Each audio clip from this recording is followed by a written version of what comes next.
자, 오늘 영적 무장 세 번째 말씀 함께 나누겠습니다. 에베소서 6장 14절 말씀입니다. 우리 한 목소리로 읽겠습니다. 시작. 그런즉 서서 진리로 너희 허리띠를 띠고 의의 호심경을 붙이고. 아멘. 에베소서 6장이 영적 전쟁에 대한 말씀이라고 말씀드렸죠. 그 에베소서의 구조를 보면 전반부는 복음에 대한 말씀이고요, 그 복음으로 어떻게 교회가 세워졌는지에 대한 말씀이고, 중반부부터는 그 복음을 받은 교회가 어떻게 살아야 하는지, 이 세상 속에서 또 가정 가운데. 그런데 복음을 받은 교회의 마지막 결론이 영적 전쟁이에요. 다시 말하면 교회의 부름, 성도로서의 부름의 결론은 이 악한 세대에서 영적 전쟁을 싸워나가는 군사라고 하는 거예요. 그래서 에베소서 6장 10절로 11절, 13절에 이렇게 말씀을 합니다. 끝으로 너희가 주 안에서와 그 힘의 능력으로 강건하여지고 마귀의 간계를 능히 대적하기 위하여 하나님의 전신갑주를 입으라. 이는 악한 날에 너희가 능히 대적하고 모든 일을 행한 후에 서기 위함이라. 서기 위함이라. 이게 하나님께서 우리에게 명령하시는 성도로서의 결국 정체성은 무엇인가? 이 악한 날의 영적 전쟁을 수행하는 하나님 나라의 군사라는 것입니다. 그러므로 우리들이 전신갑주를 입어야 되는데요, 첫 번째 전신갑주가 진리의 허리띠라고 말씀을 드렸어요. 그래서 첫 번째 시간도 진리의 허리띠에 말씀을 드렸고, 지난주는 이단과 미혹을 분별하는 진리에 대한 말씀을 드렸는데, 오늘 한 번 더 진리에 대한 말씀을 드리려고 합니다.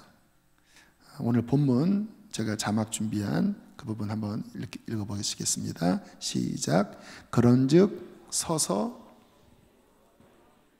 그렇죠. 누워 있으면 안 돼요.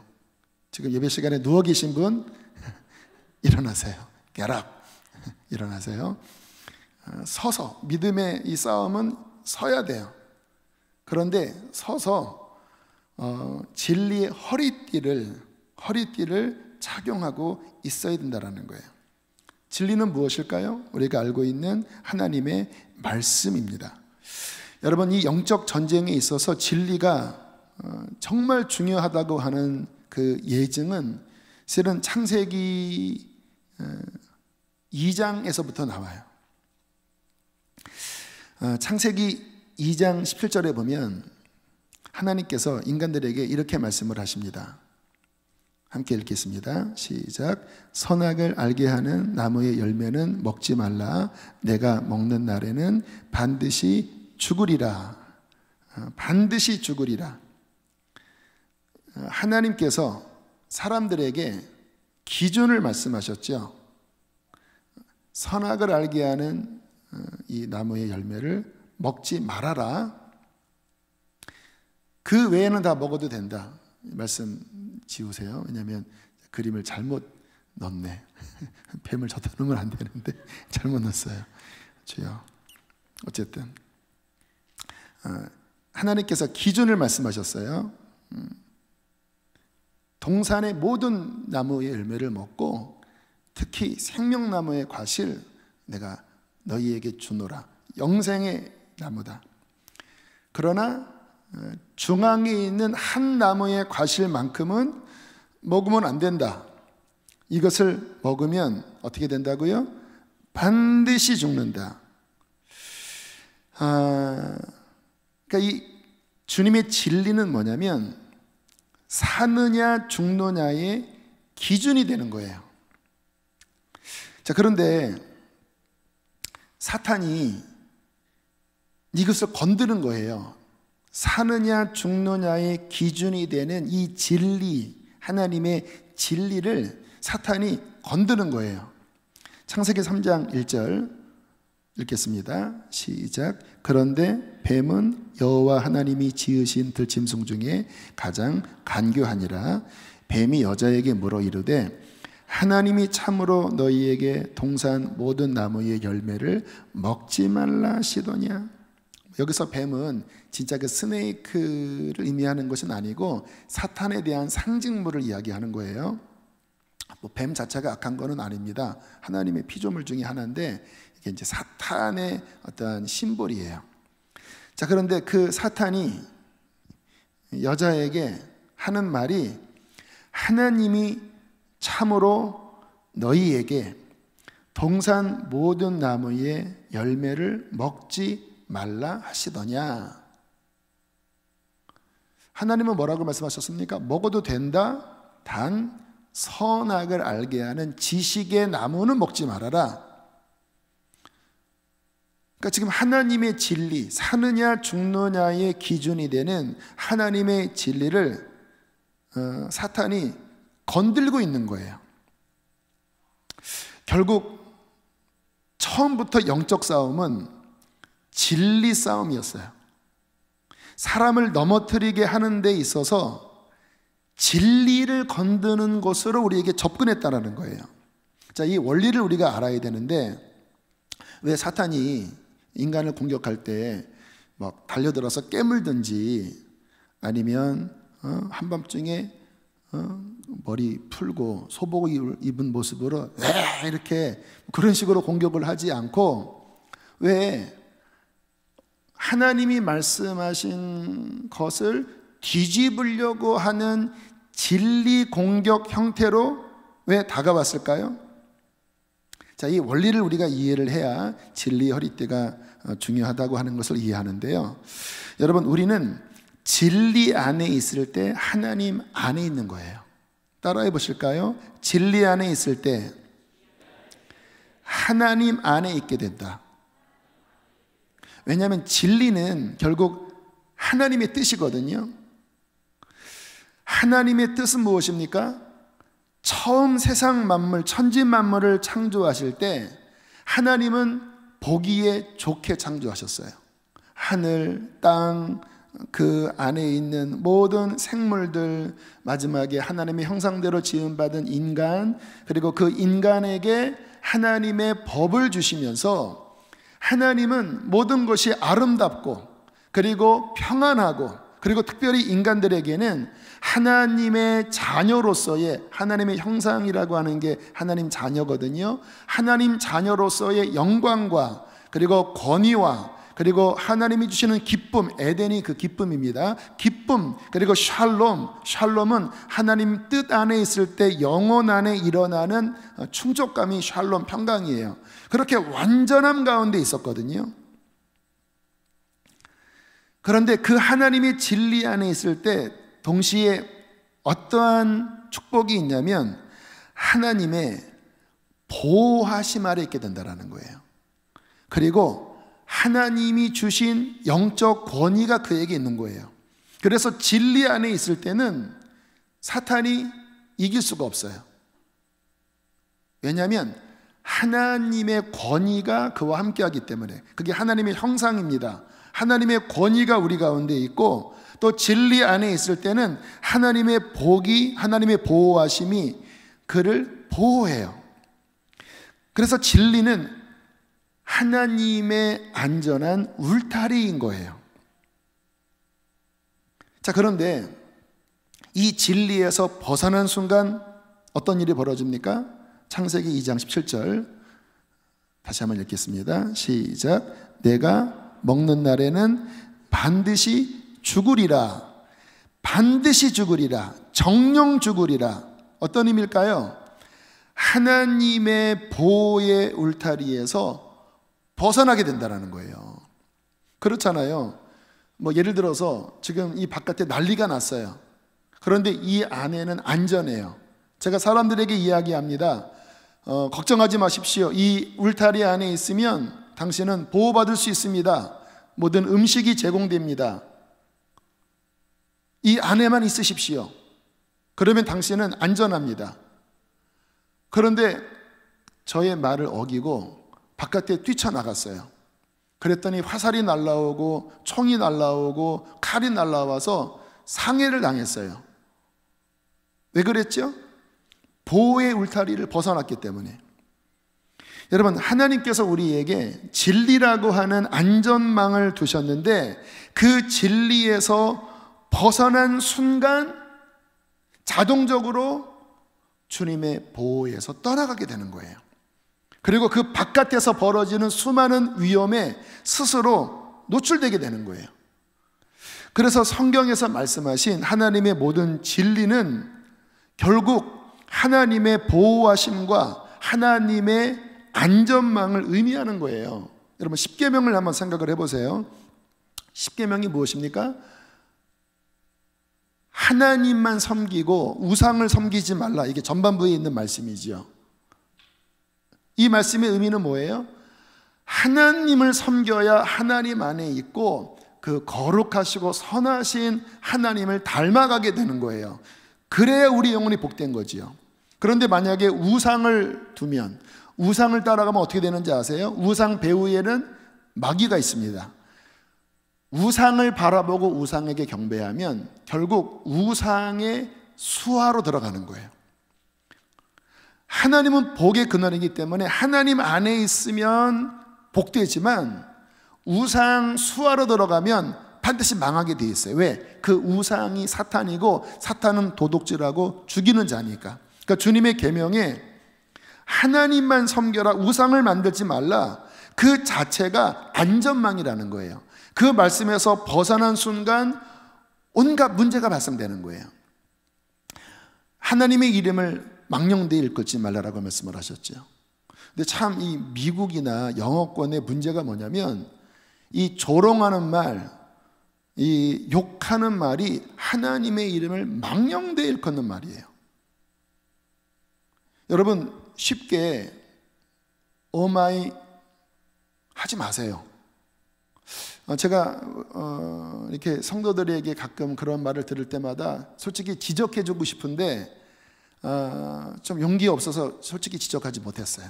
그래서 지금 한 권에다 몰아서 지적을 합니다. 오마이 그러면 안 돼요.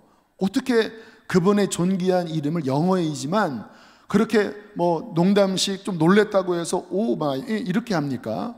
그 성경에서 위배되는 거예요. 또 그 미국 영화 보면 화날 때 예수님의 이름을 부르더라고요. 상당히 거슬려요. 이 미국이 이게 사탄의 문화가 굉장히 깊이 들어와 있구나. 화가 날 때 이름이 제기랄 이게 예수님의 이름을 넣어서 그렇게 해대요. 여러분, 주님의, 우리가 아까 슬픈 마음 있는 자 예수 선포했잖아요. 예수님의 이름을 존귀하게 여기는 그 입술, 그가 선포할 때, 예수의 이름을 선포할 때 하나님은 그 거룩한 입술에서 선포되는 그 이름에 역사하시고 능력을 베푸세요. 그런데 하나님의 이름 온마이 막 이렇게 하고 막 예수님의 이름을 함부로 그렇게 농담스럽게 그렇게 하는 입술에서 나오는 그 예수 또는 하나님, 주님이 받으시겠습니까? 복되지가 않죠. 내 부모를 공경하라. 약속 있는 첫 계명이니 내가 땅에서 잘되고 장수하리라. 그러니까 하나님의 계명 안에 복이 있고 안전망이 있는 거예요. 간음하지 말아라, 도둑질하지 말아라, 탐내지 말아라. 그 주님께서 금하신 그 말씀 안에는 오늘 창세기 2장 17절 말씀처럼 하나님의 울타리에서 벗어나 저주가 임한다라는 거예요.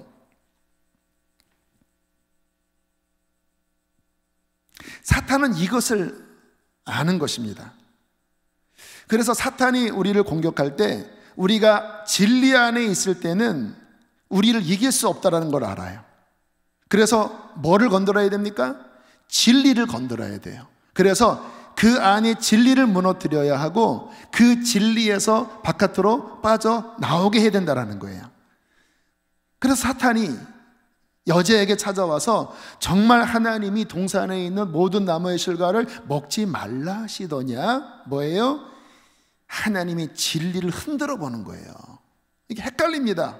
선악과를 먹지 말라 하시더냐, 이렇게 접근하지 않았고 동산 모든 나무의 실과를 먹지 말라 하시더냐, 이렇게 섞여 있어요. 이단이 늘 섞여 있거든요. 진리를 이야기하는 것 같지만 이 안에 이 함정이 숨어 있는 건데, 여자가 흔들렸어요. 흔들리니까 사탄이 더 깊게 들어오지요. 창세기 3장 4절 5절 말씀 함께 읽겠습니다. 시작. 뱀이 여자에게 이르되 너희가 결코 죽지 아니하리라. 너희가 그것을 먹는 날에는 너희 눈이 밝아져 하나님과 같이 되어 선악을 알 줄 하나님이 아심이니라. 말씀을 탁 뒤집죠. 결코 죽지 아니하리라. 정령 죽으리라 했는데 웃기지 마라. 결코 죽지 않는다. 너희가 먹으면 너희 눈이 밝아져서 하나님처럼 되는 것이다. 이 여인이 흔들렸습니다. 뭐가 흔들렸어요? 진리가 흔들렸어요. 왜? 이 여인에게 진리의 허리띠가 헐겁게 채워져 있었던 거예요. 사탄이 그 빈틈을 보고 삐집고 들어왔어요. 이 여인이 받아들였어요, 이 사탄의 말을. 그랬더니 어떠한 기가 막힌 일이 벌어졌는지 아세요? 6절 말씀 함께 읽겠습니다. 시작. 여자가 그 나무를 본즉 먹음직도 하고 보암직도 하고 지혜롭게 할 만큼 탐스럽기도 한 나무인지라. 여자가 그 열매를 따먹고 자기와 함께 있는 남편에게도 주매 그도 먹은지라. 주님께서 이 나무 열매를 가리켜 정령 죽으리라. 절대 먹으면 안 된다. 이것이 나의 법이니라. 이것을 먹는 날에는 너는 나의 보호의 울타리를 벗어나게 되어서 사망이 찾아올 것이다. 그리고 너만이 아니라 모든 인류가 그 사망의 구렁텅이로 떨어지는 거야. 진리 안에 있으면 그 지식의 나무는 정말 금단의 나무로 보이는 거예요. 그런데 사탄의 공격으로 진리가 흔들렸어요. 그리고 거짓이 그 안에 스물스물 들어왔어요. 어떤 일이 벌어집니까? 기절초풍할 일이 벌어지는 거예요. 그 멸망케 할 나무가 먹음직도 하고 보암직도 하고 사탄이 하는 말처럼 지혜롭게 할 만큼 하나님 같은 지혜를 줄 만큼 탐스럽게 보이는 거예요. 결국은 하나님의 울타리에서 벗어나 그 열매를 따서 먹고, 더 바보 같은 일은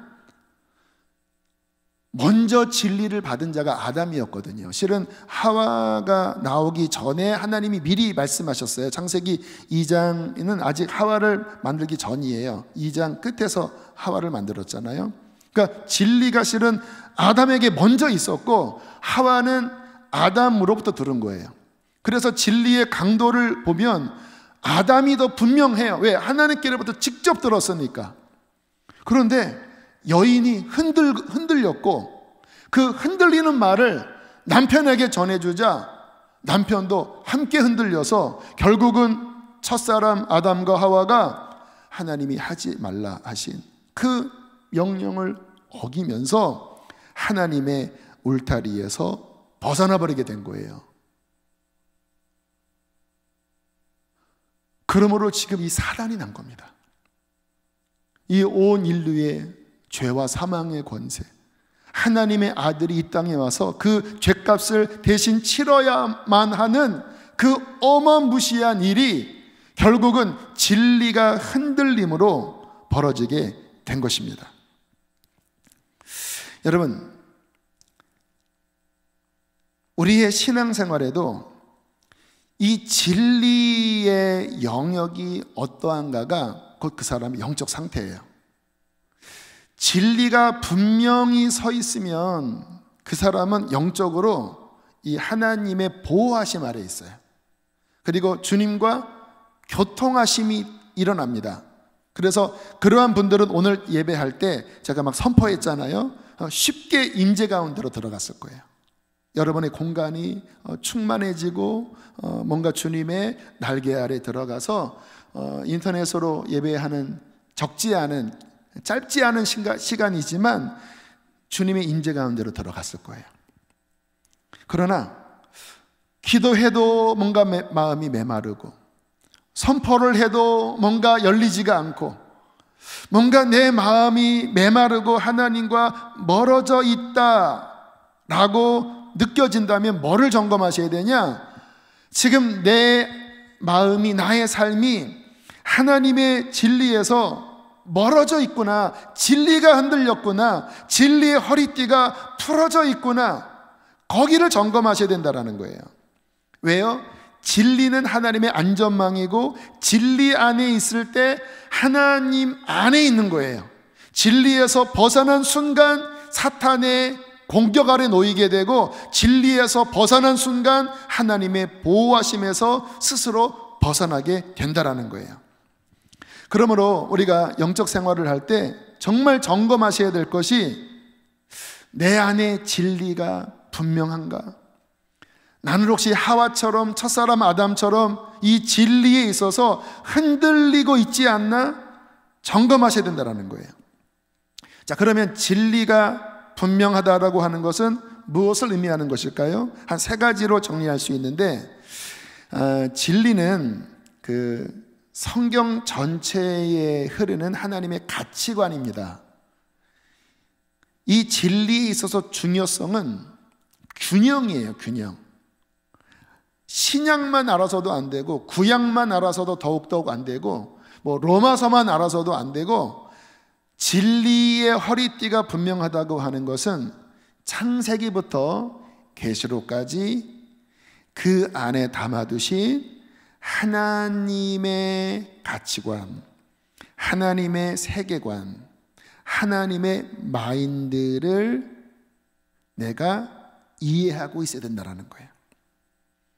그래서 진리의 허리띠가 분명한 사람은 성경을 전체적으로 균형 잡게 이해하고 있습니다.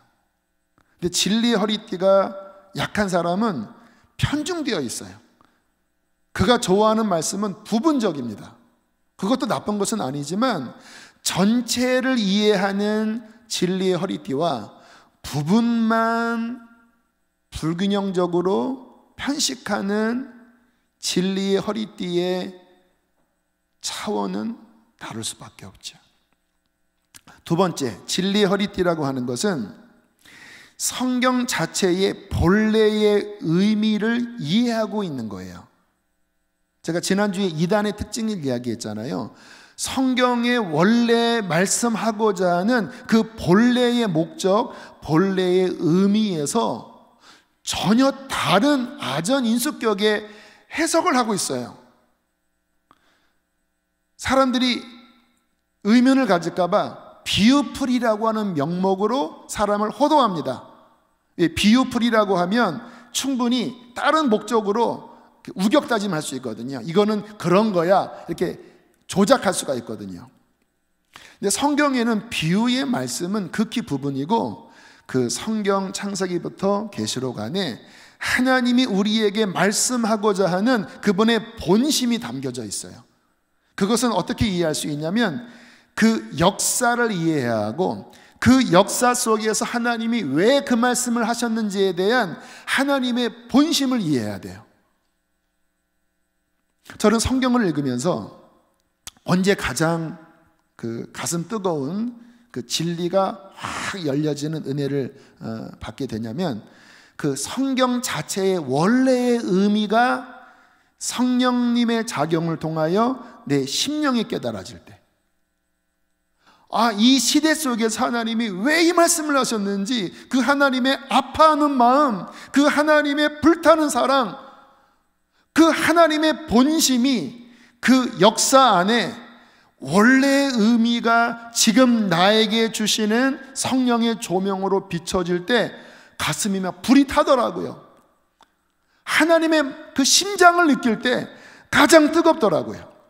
근데 많은 사람들이 성경을 부분 알고 있고 성경 지식이 없는 것은 아닌데, 원래의 의미를 알지 못하는 분들이 태반이에요. 그래서 그러한 분들이 인용하는 성경 구절, 원래 하나님이 하시는 말씀에서 벗어난 인용이 적지 않아요.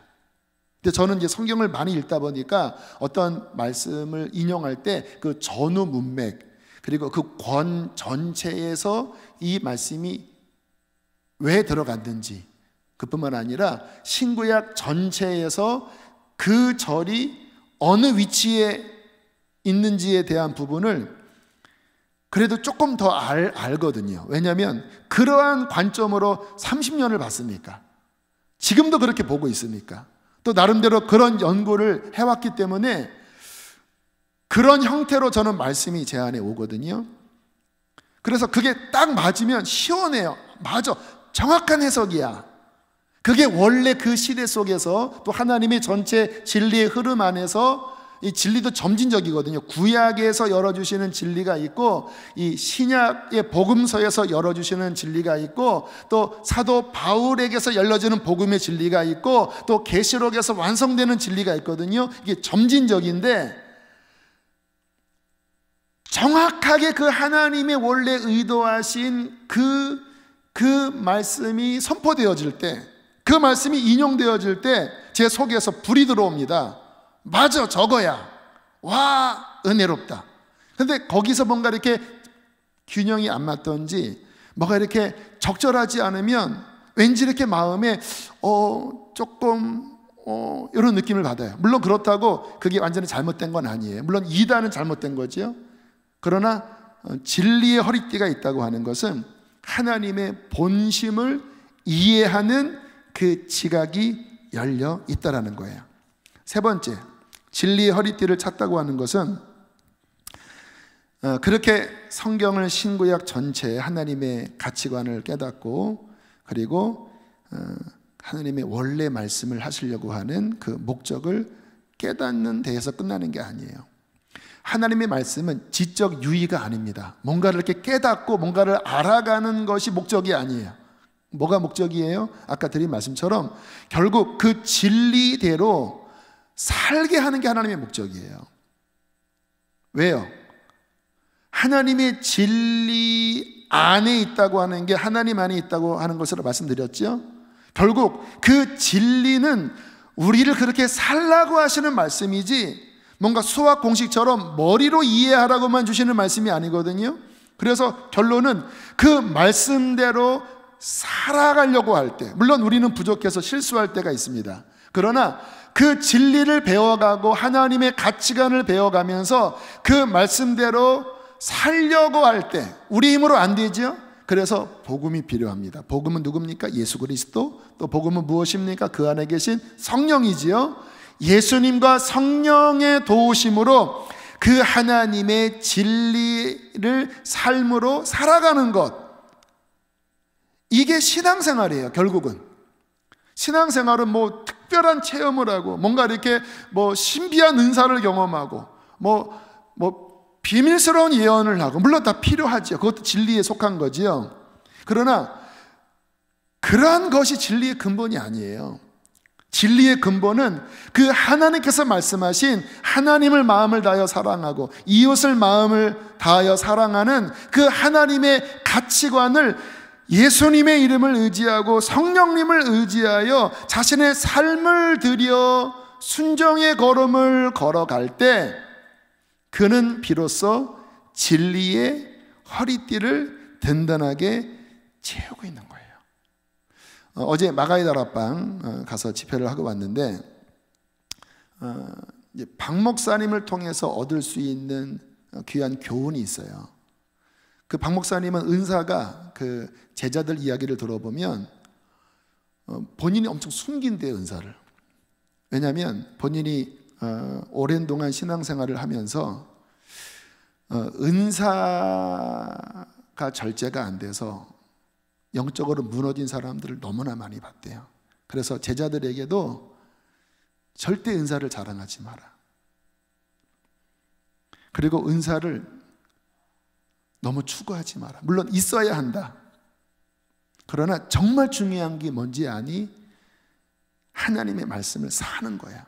사랑할 수 없는 사람을 사랑하고 용서할 수 없는 사람을 용서하고, 그 하나님의 말씀을 조차 이렇게 사는 것, 결국 주님 앞에 가면 이게 남는 거야. 엄청난 하나님의 어떤 계시와 엄청난 하나님의 영적인 것들이 있어서 가끔 이렇게 박 목사님이 제자들한테 이야기하면 막 두려울 정도로 다 바친다라는 거예요. 그런데 철저하게 그것을 감추고 삶으로 하나님의 가르침을 따라가는 것에 모든 집중을 하면서 그 제자들을 훈련시킨다라는 거예요. 제가 말씀을 들으면 정말 수긍이 돼요. 이 마지막 때 혼란하잖아요. 마지막 때가 되면 사람들이 두려워하니까 그런 어떤 신비한 것, 어떤 비밀스러운 것에 굉장히 관심을 많이 가져요. 그런데 그러한 신비한 것들을 알고 비밀스러운 경험을 한다고 해서 엔드타임에 어떠한 그런 비밀을 안다고 해서 그 사람이 올바른 신앙을 갖는 게 아니에요. 좀 그런 것이 부족하다 하더라도 그의 삶에서 그가 읽고 묵상한 그 하나님의 마음을 안 그 진리를 그 삶의 현장에서, 가정 안에서, 작은 공동체 안에서 힘써 순종하려고 하는 순종의 삶을 사는 자가 진짜입니다. 저는 우리 사랑하는 성도들이 이 부분을 꼭 깨달았으면 좋겠어요. 왜냐하면 그런 부분들에 관심이 많거든요. 그러나 그런 것이 분명 필요하지만 진리 안에 있다고 하는 것은 결국 하나님이 말씀하신 그 말씀을 성령을 의지하여 묵묵히 살아나가는 바로 거기에 있다라는 것입니다. 자, 이게 진리의 허리띠인데, 자, 그러면 아까 말씀드린 그 세 가지 어떻게 신구약 전체를 그렇게 깨달을 수 있을까? 또 그 안에 담긴 하나님의 깊은 마음을 어떻게 느낄 수 있을까? 그리고 나의 삶이 그 하나님의 말씀의 길로 걸어가서 내 이 중심부에 진리 허리띠가 튼튼하게 채워져 있을 수 있을까? 아마 설교를 들으시는 분 가운데는 사모하지만 나는 아직 거기와는 너무 멀어 이렇게 느끼시는 분이 계실 거예요. 몇 가지 말씀을 드리겠습니다. 첫 번째는요, 성경을 사랑해야 돼요. 성경을 사랑한다고 하는 의미는 말씀의 맛을 알아야 된다는 거예요. 시편 119편 103절에 이렇게 말씀하고 있습니다. 함께 크게 읽어보실까요? 시작. 주의 말씀의 맛이 내게 어찌 그리 단지요 내 입에 꿀보다 더 다니이다. 지금이야 꿀보다 더 맛있는 음식들이 많아서 느낌이 덜하겠지만 이 당시의 꿀은 아마 최고의 어떤 그 기호식품이었을 거예요. 근데 이 시편 기자가 말씀의 맛이 내게 어찌 그리 단지요. 꿀보다 더 답니다. 제가 이렇게 지내보니까요, 재밌어야 오래가요. 억지로 하는 거는요, 한 달 못 넘기더라고요. 이게 하나님의 창조 원리 중에 하나예요. 이게 좋아해야, 즐길 줄 알아야 끝까지 가는 거예요. 성경 읽는 것도 막 저희 교회는 좀 율법적으로 하잖아요. 1년에 2번 안 읽으면 막 이렇게 막 누락시키려고 하고 막 핍박을 하니까 뭐 억지로 읽는데, 그러나 저는 압니다. 억지로 읽는 것은 오래 못 가요. 그럼 누가 성경을 끝까지 읽을 수 있느냐? 이 맛을 본 사람들, 맛을 본 사람. 와, 정말 좋다. 말씀을 읽으니까 막 내 혀가 달아. 경험 이야기입니다. 저는 막 말씀을 많이 읽었을 때 진짜 혀가 달았어요. 그래서 이게 영적 미간이가 진짜 달아요. 성경을 이렇게 깊게 읽고 나면 혀가 달고 단 정도가 아니라 이 제 영이 이게 기름진 것을 먹음과 같이 이게 영이 이게 아주 충족스러운 거 있잖아요. 충족 정도가 아니라 그 에너지가 이 만땅 아시죠? 이렇게 휴대폰 충전하면 그 100% 그렇게 제 영이 이렇게 충만한, 와, 그 충만한 상태에서는요, 진짜 뭐 악한 영이 와도 그냥 탁 하면 이길 수 있겠더라고요. 왜? 충만하니까. 이 말씀 읽는 맛을 알아야 성경을 읽을 수가 있어요. 제가 예전 청년사역 했을 때, 안산에서 청년사역 했을 때 그 교회 1년 정도 나온 한 청년의 이야기예요.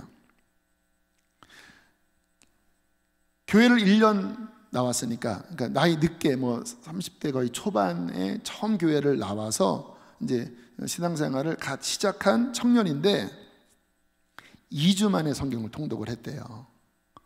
그런데 성경을 읽는데 이분은, 이 자매는 그 배경 지식이 없는, 완전 초신자니까.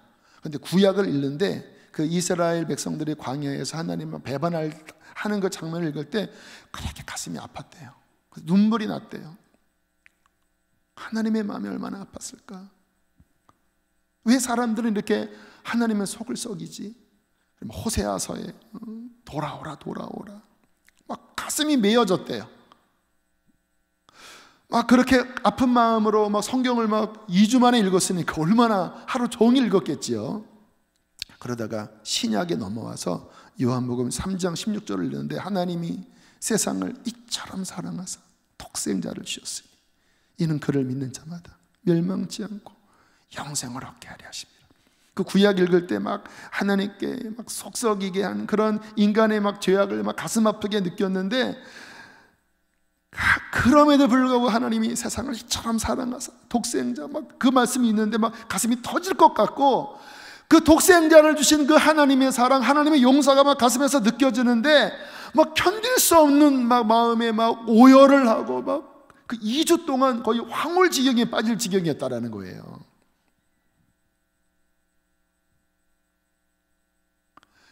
무슨 일이 벌어진 거죠?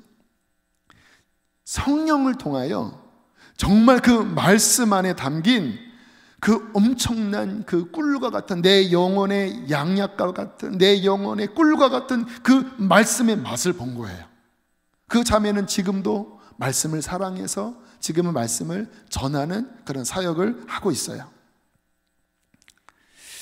지난번 젊은이 교회 이제 인터넷 생방송 Q&A 시간을 한번 가져봤어요. 그래서 젊은이들에게 여러 질문들을 다 이제 받아다가 2주에 걸쳐서 제가 이제 답하는 그런 시간을 가졌는데, 이런 질문이 있었습니다. 목사님, 성경을 읽으라고 하시는데 재미가 없어요. 성경 읽으면 잠이 와요. 잠이 온다라는 거예요. 그리고 성경 읽으면 이게 지금 나와 무슨 상관이 있지? 그렇잖아요. 수천 년 전에 고서인데 지금 이 AI, 뭐 인터넷, 이 시대에 무슨 의미가 있는지 의미를 못 느끼니까 한두 장 읽다가 내려놓게 논다라는 거예요. 참 비교가 되지요.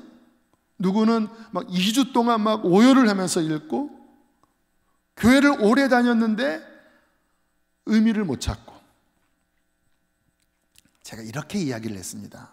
지금 제가 드리는 이야기가 왜 성경을 읽을 때 졸린지, 왜 나는 성경의 맛을 못 느끼는지, 왜 나는 그 자매처럼 그런 감동을 느끼지 못하는지에 대한 원인입니다.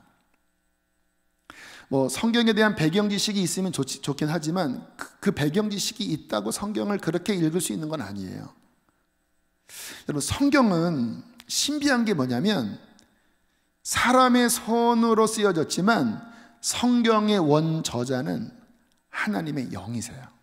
그리고 그 성경 안에 담긴 그 차원은 이 땅의 차원이 아닙니다. 물론 이 땅의 사람들의 이야기예요. 이스라엘의 역사, 성경의 역사가 이 세상의 사람들 속에서 일어난 그 이야기니까. 그러나 사람의 이야기만이 아니라 하나님이 함께 하셔서 하나님이 일하신, 따라하겠습니다, 영의 이야기다.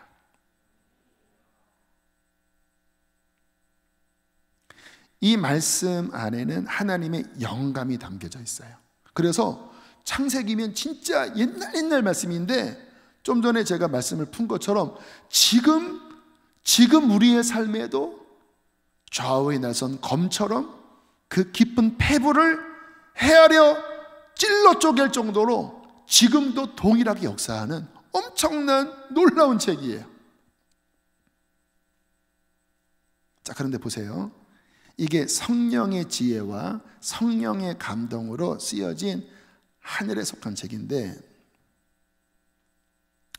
나의 상태가 육적인 상태에 있으면, 육적인 상태라는 의미는 뭐냐면 내가 주인이 되어 세상의 지배를 받고 내 육신의 죄의 소욕 가운데에 있으면 이 성경 안에 있는 성령님의 감동, 하늘의 가치관과 정반대편에 있게 되는 거예요. 왜요? 내가 주인 되고 육신이 이끄는 대로 사는 삶은 곧 하나님과 원수되는 삶이거든요. 이 상태에서는요, 성경이 안 읽혀집니다. 일반 책도 그래요. 관심 없는 분야를 읽으면요, 하나도 안 들어와요. 왜? 나와 상관이 없으니까. 근데 내가 좋아하는, 나와 통하는 책을 보면 밤새 읽어요. 왜? 통하니까. 내 영적 상태가 육의 상태에 있으면요, 성경을 읽으면 겉돌아요. 안 들어옵니다. 내 속에서 밀어내요. 그러니까 의미를 못 느끼고 졸려요.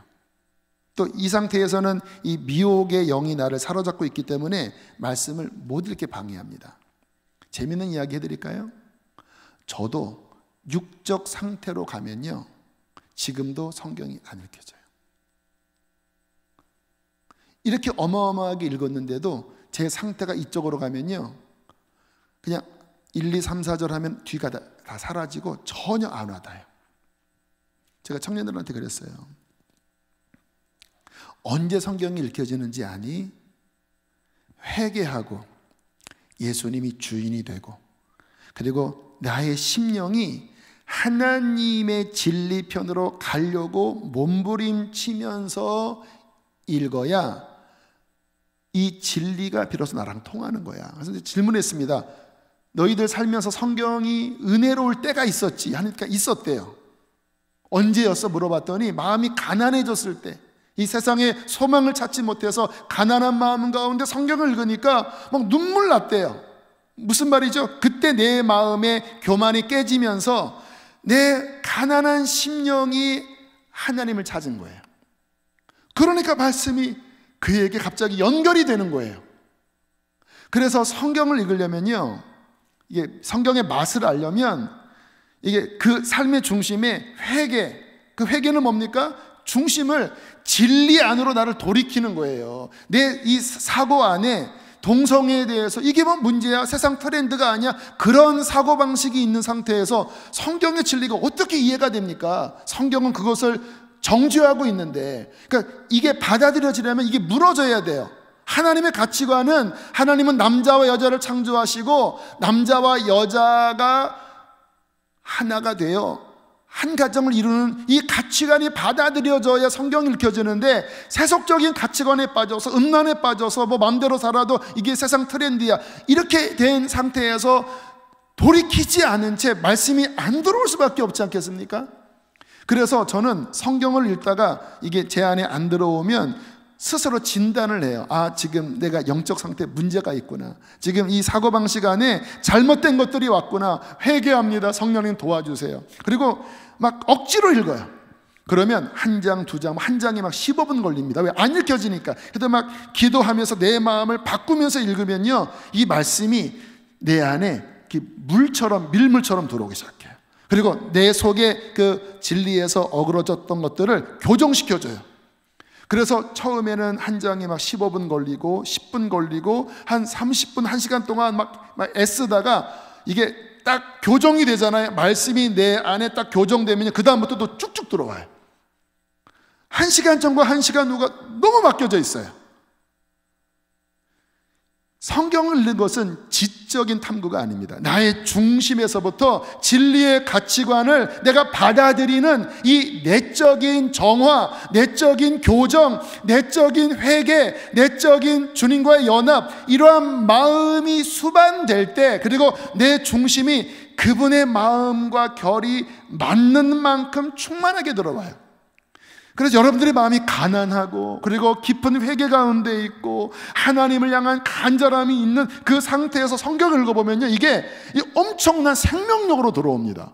그때 막 말씀의 꼴이 얼마나 내 영혼을 충족하게 하고 막 돌파가 일어나고 막 말씀이 막 깨달아지는데 어마어마한 것들이 깨달아지는 거예요. 창세기에서 계시록, 신약에서 구약, 이런 말씀들이 서로 막 짝을 이루면서 그 진리가 열려질 때 와, 이거는 막 최고의 능력의 은혜지요.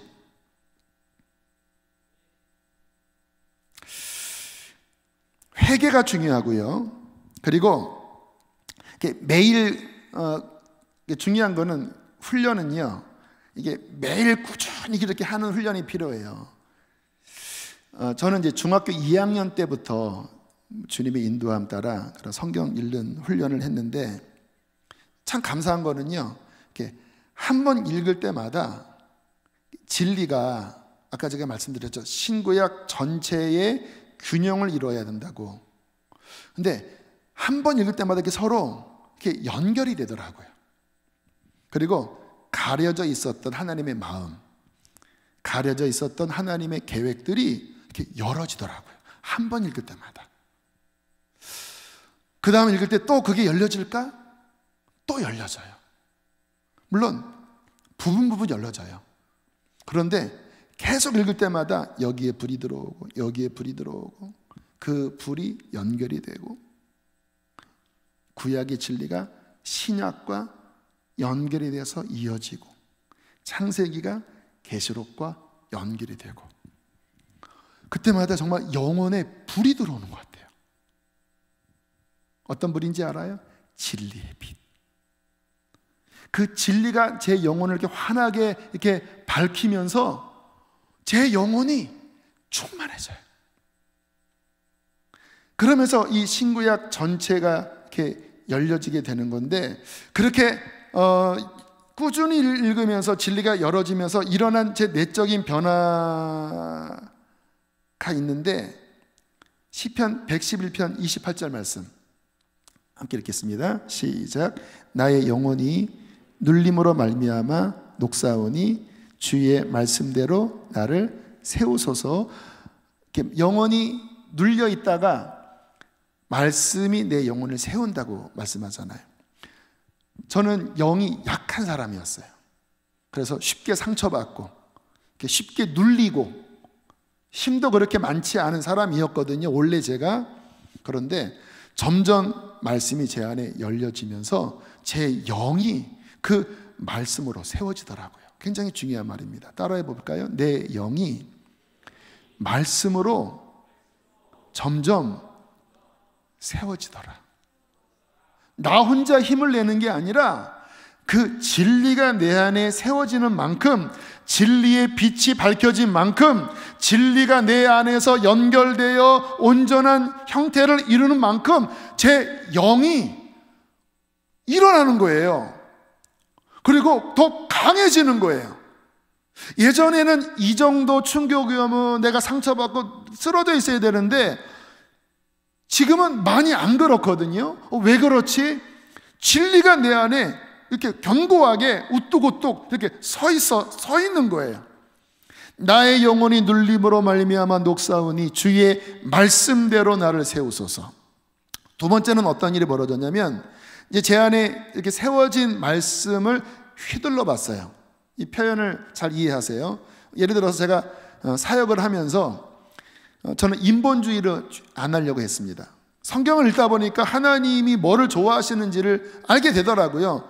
회개시키고 이 영혼을 구원하는 것, 복음을 전하는 것, 십자가를 전하는 것, 성령 받게 하는 것, 선교하게 하는 것, 그게 진리, 제 안에 주님께서 열어주신 그 진리의 기둥들인데 그 진리의 기둥들을 휘둘러 봤어요. 그런데 파워가 나타나는 거예요. 20대 때 아이들을 모아놓고 제 안에 부족하지만 세워진 그 진리를 흔들었어요. 그러니까 하나님이 너에게 원하는 거는 종교생활이 아니라 진짜 주님 만나야 돼. 진리를 흔들어 봤더니 진동이 일어나더라고요. 교회를 10몇 년 다니는 모태 장아찌들이 주님을 못 만났다가 진리를 흔드니까 막 회개가 터지고 거듭나고 성령 받고 변화가 일어나는 거예요. 진리가 능력이네? 진리가 파워네? 지금도 마찬가지예요. 저희 목회는 저의 지략이 아닙니다. 그런 것도 저는 없어요. 그런데 진리가 세워지면 그 진리가 교회 안에 움직이도록 진리를 흔드니까, 여기서 흔드는 것은 부정적인 게 아닙니다. 진리가 움직이게 하니까 하나님이 역사하시더라고요. 이거는 목회 영역만이 아닙니다. 여러분의 가정, 여러분의 모든 삶, 모든 영역에 진리가 움직이도록 여러분들이 그렇게 하면요, 진리는 반드시 여러분을 강력하게 하고 승리하게 할 것입니다.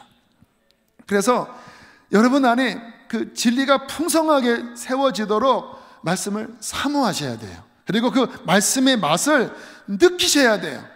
말씀의 맛이 없다고 하면 회개하시면서 그 말씀과 내가 이렇게 연결되도록, 도킹되도록 정말 하나님 앞에 몸부림치면서 진리를 두드리셔야 된다는 거예요. 할렐루야. 마지막 묵상하는 법도 잠깐 말씀을 드리면요, 이 앞에는 이렇게 제가 전체를 이해해야 된다라고 하는 측면인데, 이제 전체 속에서 나무를 보는 것, 그러니까 숲을 보면서 나무를 봐야 정확하게 보거든요. 그냥 나무 하나만 보면 전체가 안 보이니까 이 나무를 오해할 수 있어요. 근데 이제 전체가 그렇게 열어지는 가운데 하나님이 이렇게 나무를 열어 이렇게 주세요. 어떻게 오시냐면, 이렇게 쭉 읽다가 갑자기 어느 말씀이 살아 움직입니다. 저의 경험을 이야기하면 2년 반 전에 건축 중에 아주 어려웠을 때, 우리 교회 망하겠구나, 이제 갈 데 없다, 저쪽 건물에서 나와야 하고 갈 데가 없다, 진퇴양난이다. 그날 읽은 본문이 고린도 후서였습니다. 6장 2절을 읽었어요. 함께 읽겠습니다. 시작. 내가 은혜 베풀 때에 너에게 듣고 구원의 날에 너를 도왔다 하셨으니 보라 지금은 은혜 받을 만한 때요, 보라 지금은 구원의 날이로다. 그림 멋있죠? 이 그림을 보고 계신 누군가, 지금 내가 물에서 허덕이는 분이 있다면 주님이 손을 내미신다고 그 상상하면서 한번 보세요. 너 물에 빠졌구나 하면서. 자, 이때 잠깐 더 보여주세요. 이런 상태였어요. 막 허우적대고 허우적해놓고 꼬르륵 잠기고 있었는데 이 말씀을 읽는데 살아 움직이는 거예요. 내가 은혜 베풀 때에, 은혜 베풀 때가 있다라는 거죠. 너의 그 탄식, 너의 그 부르짖음을 내가 들었다.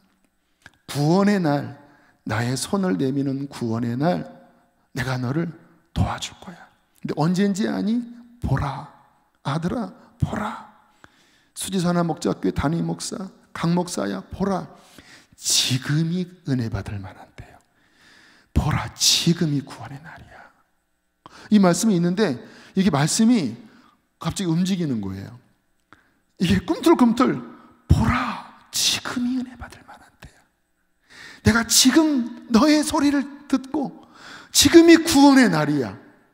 막 이 말씀이 있는데 막 제 가슴이 막 뿌듯해지고 막 정말 살아 움직이는 막 생명의 말씀으로 막 희망이 생기더라고요. 눈물이 났습니다. 하나님, 주님은 나의 소리를 들으셨고 주님은 나를 도와주십니다. 지금이 바로 은혜 받을 만한 때요, 지금이 구원의 날입니다. 그날 기가 막힌 전환점이 일어났어요. 기가 막힌 전환점. 이것은 보안이기 때문에 제가 더 이상 이야기하지 않겠습니다. 아는 분은 알아요. 정말 눈물 날 일이 벌어져서 와, 이곳에 들어오게 되는 아주 중요한 그 열쇠로 문을 여는. 근데 그때 그냥 쭉 읽다가 갑자기 어느 말씀이 성령의 감동으로 꿈틀꿈틀 움직일 때, 이제 그때 그 꿈틀꿈틀 움직이는 말씀에 따라가겠습니다. 창념해야 한다. 창념이 뭡니까? 생각을 집중하라는 거예요. 그리고 그 주께서 말씀하시는 것을 이제 먹으셔야 돼. 보라, 지금이 은혜 받을 만한 때요. 보라, 지금이 구원의 날이야. 구원의 내가 날에 너를 도왔어. 은혜 베풀 때 막 아멘, 아멘, 뭐 꿈틀꿈틀 아멘. 그때 그 말씀 속에 내 마음을 쭉 연결하면 그 말씀이 내 안에 쭉 들어오면서 그 말씀이 내 안에 힘이 되는 거예요. 이건 이제 나중에 보면 성령의 검이기도 합니다. 묵상하는 법도 좀 말씀을 들으니까, 성경을 읽다가 어느 절에 뭔가 말씀이 이렇게 집중이 되고 뭔가 꿈틀거리고 내 마음에 와닿는다면 뭐냐면, 얘야 여기 묵상해라 이거예요. 그래서 쭉 읽다가 그 영역이 나오면 집중하세요. 그래서 이렇게 막 암송도 하고 막 먹고 그러면 그 말씀이 내 안에 깊이 깨달아지는데, 그 말씀 안에 담긴 진리가 깨달아지는 거예요. 또 하나 묵상하는 법은 마지막으로 질문법입니다. 저는 이 질문을 되게 좋아해요. 그래서 제가 설교하면서 그 질문하잖아요. 왜냐하면 그게 제 말씀 묵상에 어릴 때 20대 때 재미를 본 부분이거든요. 그 성경을 읽다가 궁금한 거 있잖아요. 또 말씀의 의미가 내 마음에 와닿지 않는 게 있잖아요. 머리로는 알겠는데 마음에 별로 와닿지 않아요. 모르겠어요. 그러면 드립다 질문을 했습니다. 하나님, 도대체 우리를 사랑하신다고 했는데, 그래서 아들까지 내려주신다고 했는데 왜 그러셨죠? 천국이 훨씬 더 좋은데 왜 내려오셨죠? 저는 이해가 안 가요. 신학적 답을 알아요. 근데 마음에 모르겠는 거예요. 계속 질문합니다. 왜 그러셨죠? 네? 알고 싶어요. 딴짓하다가. 근데 왜 내려오신 거죠? 왜? 그 안에 담긴 그 하나님의 마음을 알고자 막 정말 집요하게 계속 질문하고 막 목말라하고 막 그렇게 막 두드리며 어느 순간에 정말 이게 지혜와 계시의 영이죠. 이게 제 심령에 이렇게 찌찌찌 하면서 이렇게 쫙 열리는데요, 이 심장에 그 하나님의 그 마음이 막 깨달아지는데, 그거는 그 성경의 원 의미더라고요. 근데 그 원 그냥 의미를 드라이하게 아는 게 아니라 그 하나님의 그 심장 안에 있는 불 같은 게 들어오는데, 그 순간 알겠더라고요. 이놈아, 너를 사랑해서 그런 거지. 저 천국에서 내가 너희들을 내려다보는데 죄 가운데 지옥에 떨어지는데 너희들을 사랑하는데 어떻게 내가 천국이냐. 너희를 사랑하기 때문에 내려올 수밖에 없었지만, 하나님의 마음이 내려올 수밖에 없는 하나님의 아들을 보내주시면 마음이 느껴지는데, 그때는 막 속이 막 뒤집어지는 것 같아요. 막 가슴에 하나님의 심장이 느껴지니까 막 그런 막 우는 거죠. 막 감사하다고. 그게 진리의 아주 강력함입니다. 여러분들 성경 읽으면서 듬성듬성, 물론 이렇게 어느 부분은 하나님이 아직 안 열어줄 때는요, 너무 매달리지 마세요. 시험 볼 때 모르는 질문 문제를 자꾸 하면 뒤에 다 놓쳐요. 그래서 저는 어떻게 하냐면 그냥 주님이 궁금함을 안 주시는 거는 넘어가요. 그러다가 성령님이 열어주시면 집중해요. 근데 이렇게 읽다가 뭔가 궁금한데, 이 궁금함이 예사롭지 않은 궁금함이에요. 모르는데 알아야 돼. 지금 내 영이 이 진리가 목말라요. 그때는 집요하게 질문합니다. 그 궁금함이 들었다고 하는 것은 하나님이 가르쳐주고 싶은 어떤 사인이기도 해요. 그때는 제가 막 질문하면 그때마다 진리의 폭이 팍팍 열려졌어요. 그래서 여러분들이 그렇게 하면 재밌거든요. 막 내 심장에 깨달아지는 그 진리가 창세기부터 계시록까지 정확하게 하나님이 그 원하시는 그 위치에 딱 배열돼서 그 진리가 내 안에 이 균형 잡히게 쫙 이렇게 다 이렇게 작용되고 있을 때, 그리고 여러분의 삶이 그 진리 위에 걸어가고 있을 때, 할렐루야, 사탄은 여러분을 이길 수 없습니다. 어떠한 사탄의 공격이 있어도 진리 위에 선 사람은요, 권위가 있어요. 그가 선포하면 사탄은 도망갈 수밖에 없어요. 왜냐하면 주님의 권위가 함께 하시기 때문에. 그래서 무엇보다 진리로 허리띠를 뒤는 것, 이 부분에 있어서 승리하시는 겨우 되시기를 축복합니다. 이게 마지막 날의 첫 번째 무장입니다. 중요하기 때문에 3주를 다룬 거예요. 할렐루야. 함께 나오셔서 찬양하시겠습니다.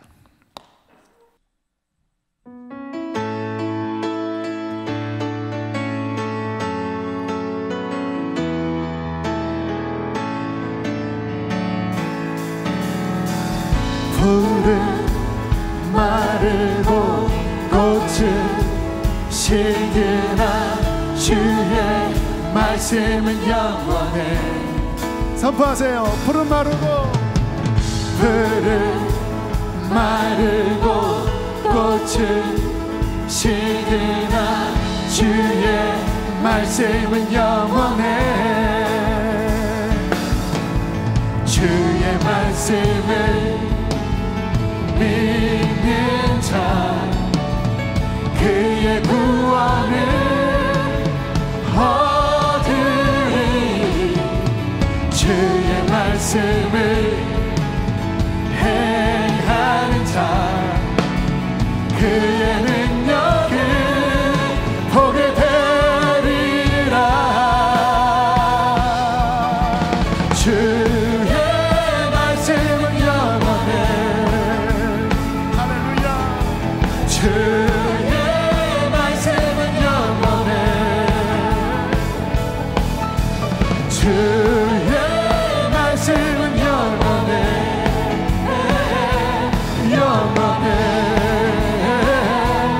영원해. 그렇습니다. 푸른 마르고 꽃은 시드나 푸른 마르고 꽃은 주의 말씀만 영원합니다. 말씀은 영원해. 푸른 마르고 꽃은 시드나 주의 말씀은 영원해. 주의 말씀을 믿는 자 그의 구원을 얻으리. 주의 말씀을 행하는 자 그의 구원을 보게 되리라. 주의 말씀은 영원해. 주의 말씀은 영원해. 주의 말씀은 영원해.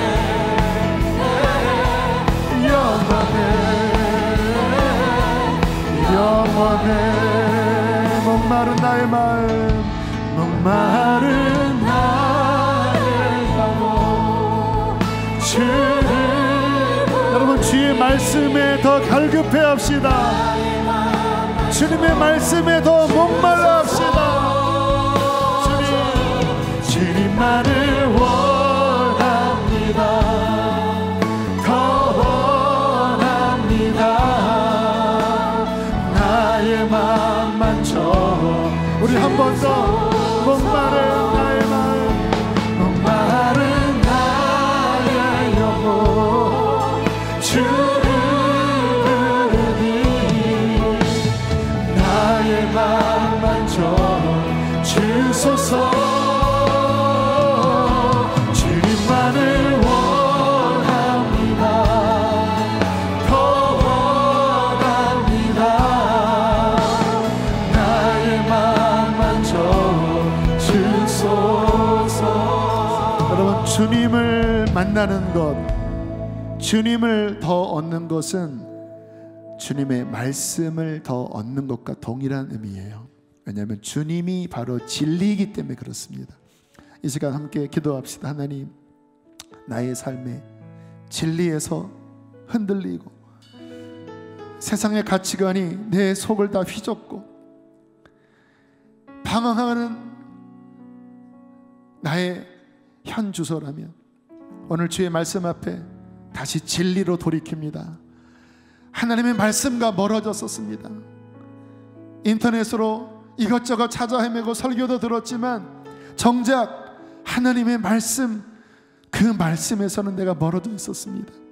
한때는 말씀에 깊은 사랑에 빠져 있었지만 지금 말씀은 저 구석에 처박힌, 가끔 들척이는 그러한 수준으로 전락했습니다. 하나님 회개합니다. 다시 말씀을 사랑하겠나이다. 다시 말씀의 길로 걸어가겠나이다. 주님, 말씀을 내게 열어 주시옵소서.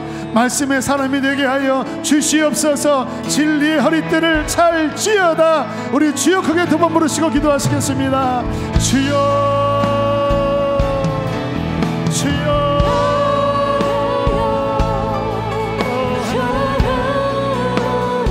진리의 사람이 될지어다. 진리의 사람이 될지어다. 진리가 열어질지어다.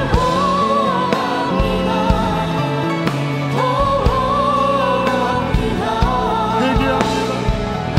진리에서 멀어진 나의 삶을 회개합니다. 진리에서 멀어진 나의 삶을 회개합니다.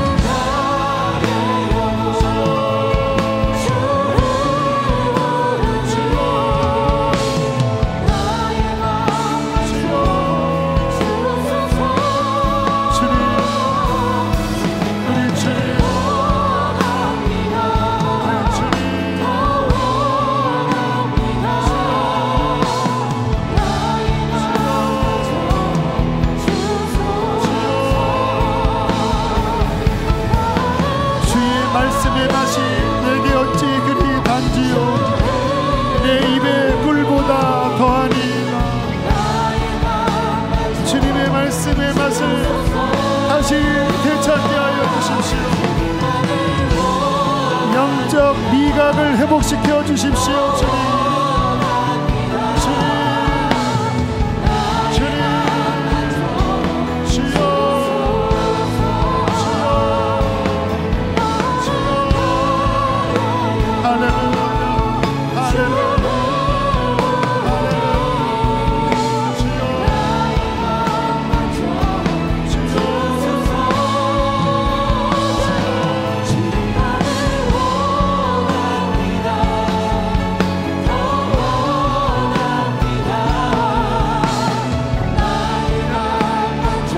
말씀에서 멀어진 것들을 회개하세요.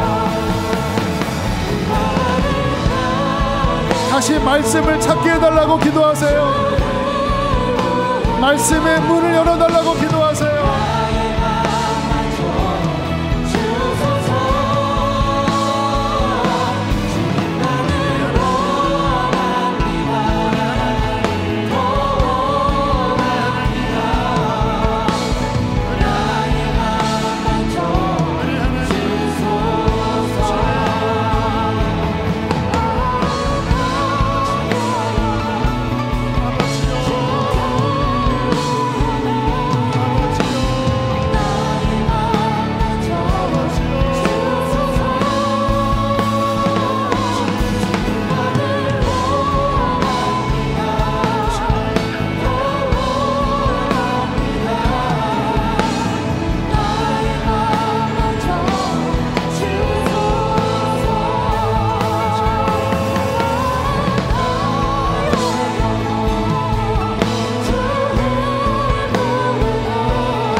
우리 시간 한 가지 더 기도하겠습니다.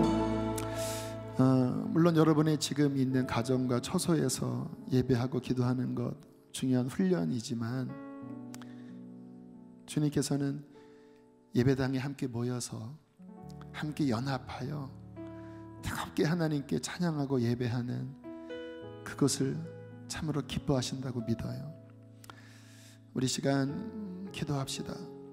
하나님, 다시 모여서 예배할 수 있는 그날이 더 속히 오게 하여 주십시오.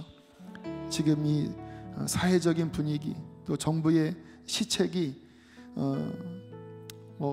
어쩔 수 없다가도 볼 수 있겠지만, 그러나 유독 기독교에 대해서만, 교회의 어떤 모임에 대하여 굉장히 경계하고 주의를 주는 이런 흐름 속에 더 위축되어져 갑니다. 이해합니다. 또 세상 권위자의 그러한 결정에 대해서 우리가 존중할 필요가 있어요. 그러나 우리가 하나님 앞에 기도합시다. 하나님, 다시 모일 수 있는 문을 열어주시옵소서. 이 모든 두려움과 또 이 코로나의 이 모든 병마를 하나님 진정시킬 수 있는, 잡을 수 있는 백신이 속히 나오게 하여 주시고, 그 모든 것들이 성령의 능력으로 소멸되어지게 하여 주시고, 다시 주의 궁정에 나아가 성도가 연합하여 찬양하고 기도하고 예배하도록 문을 열어 주시옵소서. 우리 주여 한번 부르시고 기도하시겠습니다. 주여,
더 열어주시옵소서. 더 열어주옵소서. 더 열어주옵소서. 파문이 부러질지어다. 파문이 부러질지어다.